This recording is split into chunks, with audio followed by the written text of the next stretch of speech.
In this episode, we sit with Lisa Marie Tucker to discuss the inner and outer lives of students and teachers. As an educator, author, and musician, Lisa inspires people to connect with their deepest self, others, the earth, and beyond. Join us as we explore fear, vulnerability, and what it truly means to flourish through the spiral model of education. To learn more about Lisa's work, visit lisamariettucker.com. Welcome back to the Holistic Teaching and Learning Podcast. My name is Anu Ayers, and I'll be one of your co-hosts for today. My name is Kylie. I'm the other host. We're so excited to have you here today. Well, thank you for inviting me. It's great to see you again. It's so exciting to see you again after our 4th International Conference in Ashland. It warms our hearts. Likewise. So would you be able to tell our listeners a little bit more about yourself and about some of the work that you have published? Oh, sure. Well, I grew up in a family of educators. As a young child, I was always building dioramas of zoos and doing art and music, and it was a very creative household. And I had a real curiosity and love of learning from an early age, which all children do, of course, but I was really supported by my parents. After high school, my sister decided to become a teacher. And of course, there was hope that I would become a teacher, but I felt that I needed to be a musician for a while. So I worked as a musician for a few years. And then I had the realization that perhaps I could put all of my creative abilities to work in the classroom. So I actually ended up graduating the same year as my sister, who's 4 years younger than me. And I became an early years teacher, and that's what I did for about 7 years. I loved it. I didn't know the term holistic education, but I was a holistic educator. So I taught thematically and I infused the curriculum with the arts. And I just loved working with young children. If you work with young children, you know the magic that they are. They're just so interesting to work with. And then I left that and I wasn't really sure what I was going to do. And I ended up as the director of programs and exhibits at the Manitoba Children's Museum. And that was really interesting because it's a non-traditional learning environment. And I was able to go through the galleries and watch the children playing and interacting with the exhibits, and headed up the team and actually recreated the programs for schools, which was really interesting. So I did that for about 3 years. And then I was just kind of felt as though I needed to try something different. And I didn't know what I was going to do. And somebody called me and told me that they were looking for someone to teach music methods at the University of Winnipeg. And I thought, oh, that's up my alley. I'm a teacher and I'm a musician. So I applied for the job and I got it. And so for about 10 years, I taught how to use music and incorporate it in the early years, and then how to do the same thing in the middle years. And it was so much fun. I loved that work. And then after a while, I felt as though I needed another challenge. So I started to teach a course called Teaching and Learning, which is the 3rd year of a 5-year program, integrated program. And it's basically the foundations of teaching. So how to create lesson plans, unit plans, classroom management, assessment, all of those things. And there again, I infused it with holistic pedagogy and with the arts, taught mindfulness practice, all of those things. And it was during that time, actually, that I discovered there was this group of educators in Toronto who were holding a conference, and they had been doing so for several years. So I attended that first conference in 2009. When I left, I had tears in my eyes because I felt like I had found my people. Like I couldn't believe there were other educators like me. It was just fantastic. And I met Jack Miller at that conference. He then became a very important mentor for me for the rest of my career and to this day. And every once in a while, I'd get a book in the mail he had written. And I'm so grateful to him for that because I started to then do a lot of reading. I continued to attend the conferences. I helped to plan a conference that was held in Winnipeg. And then I started attending the ones in Ashland, including last April. So, I've done a lot of things. And, it always comes down to how can we help students to really embrace the joy of learning that they already have, that innate curiosity. And it doesn't matter to me if they're 5 years old or 25 years old. How can we activate their curiosity for learning? So that's kind of what I've been doing. And I actually just retired after 25 years at the university at the end of August. And that was difficult because I love teaching. I'm a teacher, and but I had an opportunity to move to the east coast of Canada, to Nova Scotia, and it's the most beautiful place. And I live in a small town that has a huge arts community. I just joined the garden club last night. It's a wonderful place. And the pace of life is really slow. I mean, I actually said to someone, if there was a place like Ashland in Canada, I would move to it because I love Ashland. It's just this wonderful place. This is a much smaller place, but it still has some of that feeling of where you live and go to school. And so I retired, and I kind of get still getting into life and settling into our new life here.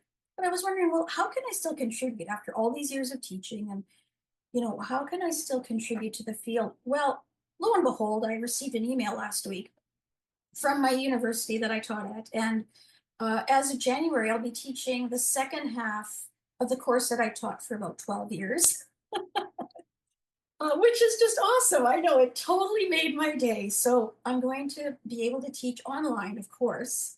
But I like teaching online. I found a way to make it interactive and fun. So I'm still teaching. That's where I'm at. That is amazing. I'm so happy that you're still able to teach and fulfill that passion because even being a student, I'm grabbing any opportunity to be in the classroom because I'm just like, oh, I would much rather be there. I'd much rather just talk to students all day. So it's amazing that you're going to continue that teaching. Yeah, I'm very happy about that. Yeah. So you both know what that feeling is like. Yes, for sure. Yeah, it calls to you. It's hard to ignore. Alrighty, would you be able to tell us a little bit more about your book, Flourishing in the Holistic Classroom, that was published a few years ago? Sure. So this book was actually prompted by conversations I had with colleagues, and a few of them over several years would ask me, how is it that I get my students so interested in the curriculum and in the course material? And a few of them wanted to sit in on my class and observe it. And I was really nervous about that, but uh, it was good that they did that, and they gave me positive feedback, and we had good discussions after. But then I started to reflect on, well, what is it exactly that I do? Because when you're teaching for a while, you just take for granted that you're in a flow and you've been doing it for a while. And to sit back and actually reflect on, well, what are the things that I actually do? So I started to make a list, and then I started to put those items into categories. And then I realized, okay, there's some themes happening here. And those themes became very evident to me. And then that's how I started to organize the book. Jack was very supportive in encouraging me to write the book. And he was one of the two editors of the book, and he helped it come to fruition in being published. So that was kind of how that was birthed. I didn't plan on writing a book, but it just kind of came from that prompting. That's beautiful. And would you be able to go into a little bit more detail on what it means for a student to flourish in a holistic classroom, what that can look like, and how we can identify that? Well, I was thinking about the title of the book, and I knew that for me, this work was very much grounded in the cosmos and in the natural world because that's who I am and what I connect with. And I always have. I was thinking about this idea of growth and thriving, and the word flourishing just kept coming up for me. And I'm a gardener, and it just felt like the right word. And so for me, when students are at their best and when I observe them really in those moments of learning, they feel vital. You can see that spark in their eye, and you both know you've seen that. And that's partly why we teach, is to see that spark in their eye when you know that they're having an aha moment. When they're curious and they want to follow their curiosities and their wonderings, that's what flourishing is about. When they're happy and relaxed, because that really is our natural state as humans. It's hard to believe it on some days, but that really is our natural state of being, is to be happy, joyful, and relaxed. And also for them to have a sense of purpose. So there's a sense of purpose. They're following a question or a curiosity, and they have a purpose. There's a purpose behind that. And then through that investigation and exploration, they start to create meaning. And so those are some of the key characteristics of what flourishing would mean in the classroom. And we can see it and we can hear it in the students when that is happening, right? And we know those moments. Those are the moments that keep us returning to the classroom. So we were wondering, could you touch on, I guess, what role the teacher's presence will play in a student's flourishing? Sure. The teacher's presence is kind of like a magic key that opens a door, in my mind. We have theory, we have techniques, but I think that the presence of the teacher is the key to what unfolds in the classroom. And Parker Palmer in The Courage to Teach writes beautifully about that. He says that technique is what a person uses until the real teacher shows up. Presence is really tangible, and we've all had that experience of meeting somebody whose presence really affects us. And that can be for better or worse, really. And because children are so highly empathic, they really pick up on the presence of the adults in the room. And so for me, that is one of my number one considerations as a teacher is keeping myself as healthy as I can and continuing to do that inner work so that I can be a really positive presence in the classroom. Because we know how things unfold when we're not on in the classroom. Either we're not feeling well, we haven't had enough sleep. We soon enough see how that presence is affecting the students. And so I kind of liken it to the conductor of an orchestra. If you have a really great conductor, there's a sound in that orchestra that is amazing. And if the conductor doesn't know how to work with a team of people and inspire them, you can actually hear it in the sound. So likewise, I think that's our role in the classroom.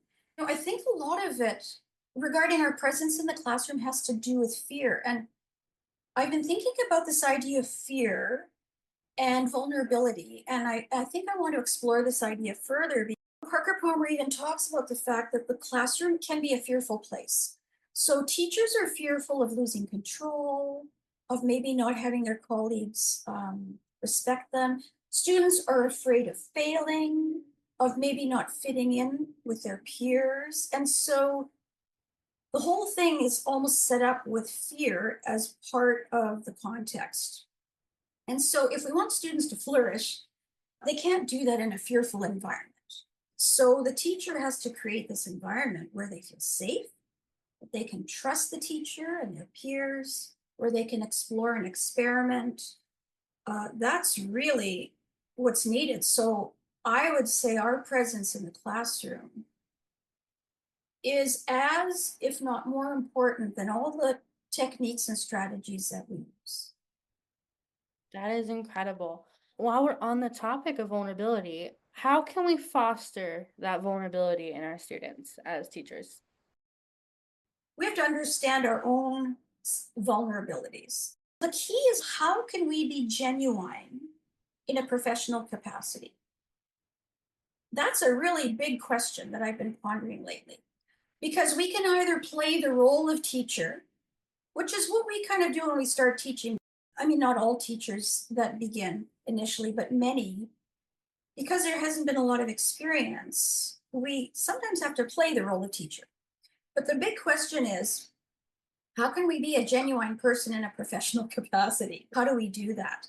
And there again, this whole idea of vulnerability, I think fear comes to play again.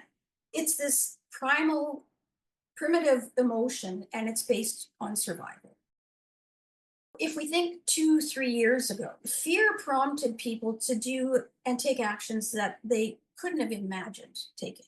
So that's how powerful fear is in our lives. And the classroom can have that aspect of fear in it. And so the challenge is, how can we be vulnerable in a place where there are aspects of fear? And how can we express ourselves without fear of repercussion, of censorship, of perhaps being shamed? And so this whole idea of vulnerability is pretty tricky in today's world. Because of some of the things we've gone through recently, it's easy to kind of put on an armor of protection. And that's what we as teachers can do is if we're feeling fearful, we can separate ourselves from our students by the assignments we give them, by the way we assess them, just by our interactions with them. And so the question is, how can we create more vulnerability in the classroom? Even if we look at media, vulnerability is often portrayed as being very negative, being a weakness, having a lack of confidence or competence. When I look at the aspect of vulnerability, I think it has to do with being real, being genuine, letting one's guard down. But there's a time and a place to be vulnerable. So the teacher is the leader of the classroom. We're legally there in place of a prudent parent. And then the issue is, how do we lead the students? And when to be vulnerable with the students. I think it's important to show some vulnerability with students and to model it for them, to show them that we're real people. And if the three of us were to talk about one of our most influential teachers, we would be talking about their personal aspects, probably more than the strategies they use, the techniques they used, right? They showed us that they were real people. And I think that's what being vulnerable is showing who we really are. So as educators, we can share anecdotes with our students about times that we maybe struggled. And then that kind of normalizes it for them. They think, wow, my teacher struggled with math? Whoa, I didn't know teachers struggled with anything. Or we can even show them vulnerability, not in deeply personal ways, but in 2019, my father went into hospital at the beginning of December. I taught for a few more weeks, came back in January. He then passed at the end of January. And I could have just kept on teaching and just going along, but I thought we had such a rich community, and I thought, I'm going to share this with my students. And these are adults in university. And I shared it with them. And so I took a few days off after he died and came back, and they had created this beautiful sympathy card for me, and they all signed it, and they gave me hugs, and like that wouldn't have happened if I hadn't shared that moment with them. But that was up to me to decide, am I comfortable sharing this or am I not? So I modeled that for them, even though they're adults. But that sharing of experience, I think, is a way to show vulnerability. So that modeling for students is one way to foster that in them. And then back to that, creating a safe container. They're not going to share who they are if they don't feel safe doing so, right? So we have to do that.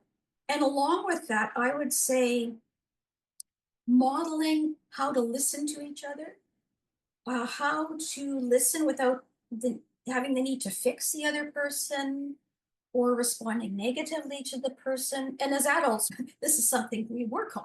So for children to learn these skills, I think could be a game changer. And of course, each child's going to have their own limits or comfort zone, how much they can share or not. So I think, the best we can do is to model that for students and to be as real as we can with them. Because through my experience, I've come to understand how powerful that is, being a real person in the classroom. Sorry for that long answer, but there's obviously a lot to unpack about fear and vulnerability in the classroom. Yes, definitely. And you said some really amazing stuff. Thank you so much for touching so long on that piece. That is a really important piece to us. Thank you. I suppose we could move right on to the spiral model. So for our listeners who may have less background knowledge on your spiral model, would you be able to explain it? Absolutely. I realized that for decades, I'd been drawing spirals. I'd be at a meeting and I'd be doodling and I'd always draw spirals for years and years and years. And so as I started writing the book, this image came up for me. And I started to work with the image and I started to research the significance of spirals. And I discovered that it's basically a fundamental shape or pattern or movement of the cosmos. It reflects growth and transformation. It's found everywhere in the world in art, cave drawings, artifacts. It's everywhere. Even if we go macro, like the Milky Way is a spiral, whirlpools move in a spiral. Ram's horn grows in a spiral. The cochlea in our ear, our DNA, double helix is spiral formation. And so even if we look at the inner life and the inner work we do, it's an archetypal symbol of the journey to the divine. And so we can find labyrinths in the Isle of Crete, in the cathedral in Chartres. Jung even talked about individuation as a spiral. And so it's really a pattern of energy movement, which really intrigues me because so much of traditional schooling has to do with linearity. And the spiral is anything but linear. And it's ever moving. You can ever move along the spiral. So that's kind of where that came from regarding my book. So it's a big theme. And what I used it for was to describe the movement between outer knowing and inner knowing. In my model, the movement begins on that outer edge of the spiral. So as educators, that's where we have activities for students, assignments, we're doing direct teaching. We're moving along that outer edge of the spiral, which is very externally focused, I would say. But we can also plan for opportunities that take the students to the center of the spiral, which is where their true self resides, or we could say their soul or their essence. Who they really are is at the center of the spiral. And we have a beloved Ojibwe author in Canada who's deceased. His name is Richard Wagamese. He's a beautiful writer. And in one of his books, he talks about how his spiritual father told him that nothing in the universe ever grew from the outside in. Everything grows from the inside out. And I thought that was so powerful because we often neglect the inside. And so as educators, we can use strategies like guided visualization, reflection, journaling, infusing the arts to help the learner to connect with their inner world, where I would say their source of wisdom resides. We all have a source of wisdom inside of ourselves. We've been conditioned to not think that or to connect with that.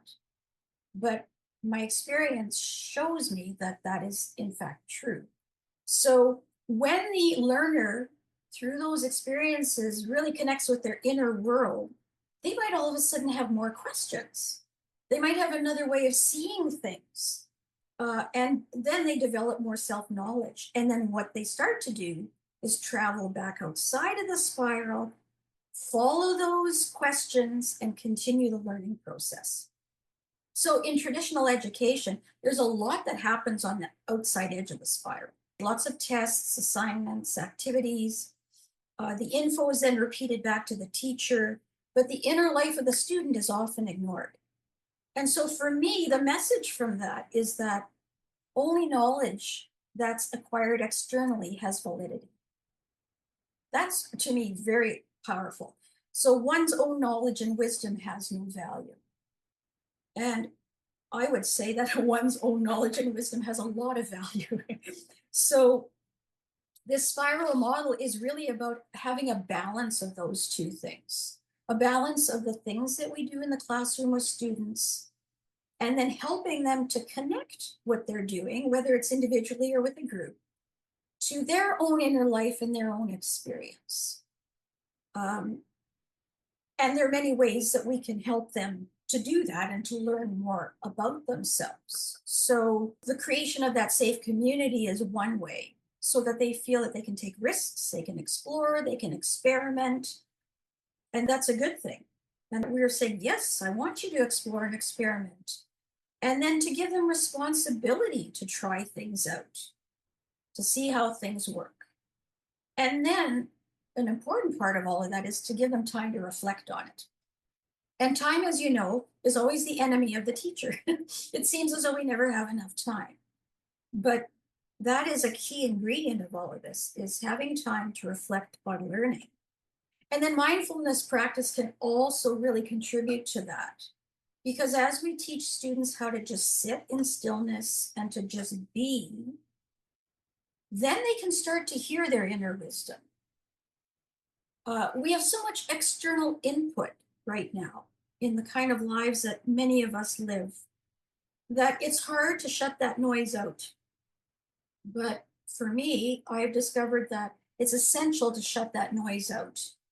If I want to learn more about myself, if I want to do creative work, I can't have external stimuli at me all the time. Well, there's no space for the new to be birthed inside of me. I think that there are many ways that we can help them to access that inner wisdom. Yeah, so that spiral, that movement along the spiral just continues back and forth in this model. So that's it in, I was going to say a nutshell, but maybe in a nautilus shell. Definitely. And that's a beautiful way of explaining it. You did such a nice job of explaining it so efficiently.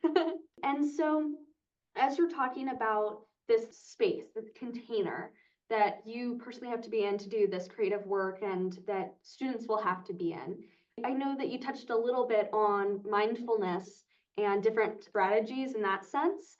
But are there other ways to create that container where students are feeling comfortable going back and forth and balancing on that spiral? Oh, absolutely.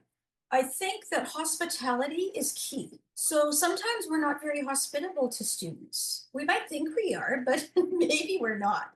We have to make them feel so welcome in the classroom and to help them to know that this is their classroom. It's our classroom. We are a community together in this space. And this is where we're going to teach and learn for however long that is. I think hospitality is definitely a big part of it. Letting students, another big theme in my book is voice and choice.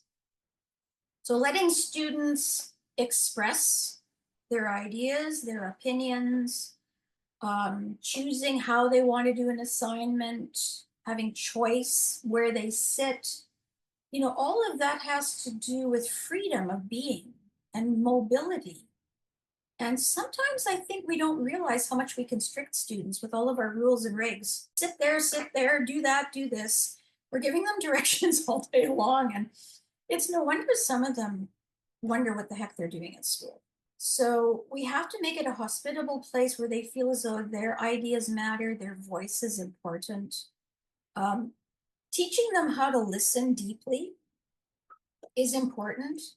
And I think as adults, it's important for us to continue to work at listening because I think many of us have probably had the experience of being at a meeting and there's a topic on the agenda and someone's talking about it and you know that your turn's going to come up soon. And rather than actually listening to that person, we are crafting our response. So by doing that, we're not actually listening to them. We're not being in the present moment, we're in the future. For many students, they just need someone to listen to them, even if it's for 5 minutes a day. And I know as a teacher with many students, that can be difficult to achieve.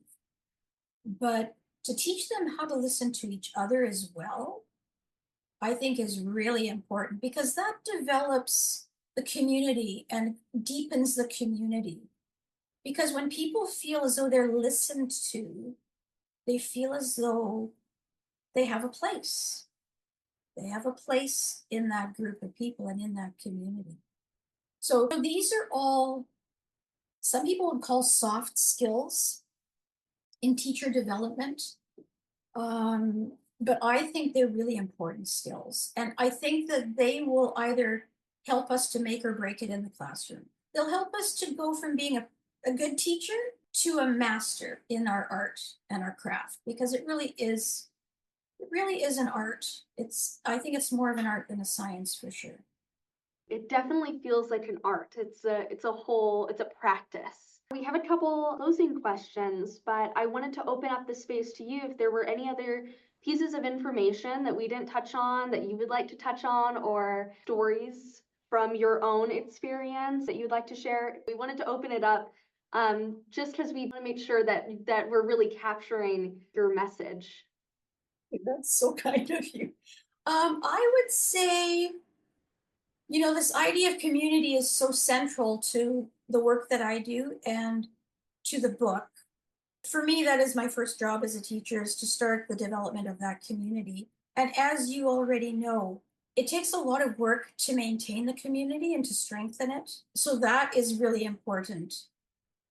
The idea of mindfulness as well, to me, is key because as educators, if we are mindful in the classroom, it helps us to respond to situations rather than react to them. Because if we have areas in ourselves that are we've not maybe looked at and we have some issues of some sort, we can be guaranteed that students are going to press every one of those buttons. Right? That's kind of how work goes and how the world goes. And so, in a way, it's an opportunity for growth development, inner growth and development being a teacher because students are going to push those buttons. And so I've just discovered that the more inner work that I do, the less reactive I am. And then the more present I am to those magical moments in the classroom that sometimes we miss. Something happens or someone says something and we can just go right past it. But if we are really in the moment, we grab those moments and we can run with them because often that'll take us into a deepening of the topic that we're exploring with the students. So, since engaging in mindfulness practice with my university students, I've discovered that they really respond well to it as well. And especially during those first 3 years or 2 years when we were teaching online, I think by the third class, I was teaching the mindfulness practice and different kinds of it. And then at the beginning of each class, we would just sit in silence and they could do whatever they needed to do. It would be a whole variety of things. But if I missed a day, they would always let me know, Lisa, aren't we doing our mindfulness practice? And then I started to realize, okay, this is really important because some of them were living by themselves in dorms and they couldn't see their families. And I can't even imagine how tough it was for them. Mindfulness practice to me has been a game changer as an educator. And I'll tell you a funny story around that. So I was a new teacher in the late 80s and I'd already started meditating. And I was so naive. I went up to my principal and I asked him if I could meditate with my students. And he said no. Back then it was kind of suspect and fringe and all of that. It isn't anymore, but it was then. And so I thought, why did I even bother asking? But I knew that many of my students had challenging home lives of all sorts of situations. And I knew the benefits of meditating and sitting quietly. So I did it anyway, and I called it quiet time. So at the beginning of the day, and either after lunch or before they went home, we would just sit quietly. And I started to observe that things were changing. Some of the students that had been experiencing difficulty in the classroom and with social interactions, they started to be a little bit softer. I noticed that students were listening to each other a little bit better. And so the whole environment started to shift gradually. So even in the late 80s, I was experiencing how that simple practice can make such a difference in a classroom. Then, when I started teaching at university, I didn't do that for the first 10 or 11 years. And then, when I first introduced it, I was pretty nervous because I told them about the different types of mindfulness practice. And then we sat for our first 3 minutes in silence, and I closed my eyes in front of 35 people that I hardly knew. I was pretty nervous. After, as students were leaving, some of them came up to me and said, "Hey, Lisa, I've been meditating," and they would share their experience with me. And I thought, okay. And that gave me the courage to continue with it, their feedback. I'm sure some students thought I was out to lunch, but I had to be okay with that because I did enough research and I had enough experience to know that there were a lot of benefits. So for me, that has been something that has been with me through my teaching experience. That's really incredible. And meditation just has so many benefits. I know, especially for us college students, our lives are just so loud all the time and we're so busy and we often can't give ourselves that minute to just be quiet and to be mindful. But what's really great is a lot of our classes here at SOU, our professors start off class the same way, where we're just silent and we're with our eyes closed and we're taking the time to breathe. It is so valuable. I know for myself, I benefit from it so much, and it's something I look forward to every class because I know I'm gonna have that time set aside to where I can just breathe and just be. And then it helps me feel so present in what I'm doing in my class. That's wonderful. Well, you are in a very special place there. You know that. Oh, it's audible. But one really important question we like to ask is, what advice do you have for aspiring educators? Oh, that's a great question. I guess, first of all, to realize that good teachers come in all packages. As you're learning your craft, the more you can be who you are, who you truly are, I think the more positive an experience you will have as an educator. Because we touched on this a bit earlier that we can play the role of teacher. Sometimes we have to do that. But when we can finally feel like we're in our true self in the classroom, that's when things really start to take off. And some teachers are very funny and it works for them, right? Some teachers are very quiet and it can really work for them, especially for teachers, pre service teachers. When you're in your practicum, it can be easy to try to be like your cooperating teacher. And in some ways, it's important to continue with some of the routines and things that they do. But you aren't them, you're who you are. And that's where the mindfulness practice can help because you really embody it. You feel you like you're in your body, and that's who you are. The other advice I might give, that's kind of a funny word because I don't usually like to give advice, but recommendation, maybe I'll call it, or suggestion, is to really have fun because life is really short. And as adults, we take ourselves so seriously so much of the time. And that's part of the reason that I loved working with young children because they laugh so much and they play and they have so much fun. And, just because you're teaching grade 10 bio doesn't mean you can't have fun. Like, it doesn't have to be serious. And so I think we need to lighten up a bit and actually just enjoy it. Like, yes, education is serious, but it has to be joyful. And we have to have fun with it, the process, because the learning process actually can be very exciting when we're in the midst of really exciting learning experience. Alrighty, and what are you up to now? I know we kind of touched on that, but what's next? How can people find you? How can people reach out to you if they're interested? Well, they can come to Nova Scotia and visit me. Actually, we've only been here 4.5 months, so we've had 3 sets of visitors, which has been wonderful. One being a former colleague who was actually at the conference with me. It was so great for him to come and see us here. So, what am I up to? I'm still settling into my new life here. And it's actually, I will say that life is very much slower here. Nobody's in a hurry in this province. And our new doctor came here from Ireland and he said he's definitely lifted his foot off the gas pedal here because it's so much more relaxed. And so I'm enjoying everyday life and a more relaxed pace. I will be teaching that course in the winter online, and I'm very excited about that. I'm just enjoying walking, gardening.